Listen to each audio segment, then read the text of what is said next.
November 16 విచ్ఛిన్న సంబంధాలను పునరుద్ధరించడం. అతి కష్టమైన పనుల్లో ఒకటి ముక్కచెక్కలైన సంబంధాలను తిరిగి కట్టడం.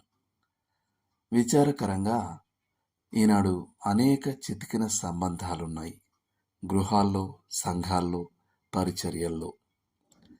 అవి ప్రజలు సమస్యల్ని నిజాయితీగా ఎదుర్కొని వాటి విషయమై ప్రేమతో వాక్యానుసారంగా చర్య తీసుకొని దేవునితో సమాధాన పడ్డప్పుడు మాత్రమే బాగు చేయబడి బలోపేతం చేయబడగలవు.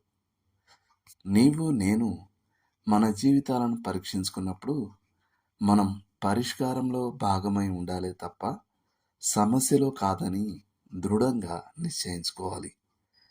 ఒకవేళ దేవుడు మనల్ని విచ్ఛిన్న సంబంధాలను పునరుద్ధరించడానికి వాడుకోవాలంటే మనం మన ప్రశంసను వ్యక్తం చేయాలి, చెడుకు దూరంగా ఉండడం అభ్యాసం చేయాలి మరియు సమాధాన పడడాన్ని ప్రోత్సహించాలి.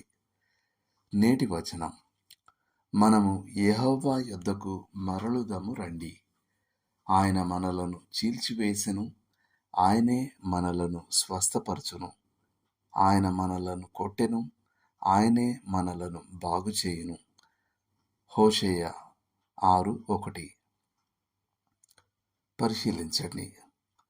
విలాప వాక్యములు 3వ అధ్యాయం 40-41 వచనాలు, మీకా 7:9, లూకా 15:17-20 వరకు, కొరింథీయులకు రాసిన మొదటి పత్రిక 7వ అధ్యాయం 10-11 వచనాలు, పేతురు రాసిన మొదటి పత్రిక 2వ అధ్యాయం 25వ వచనం.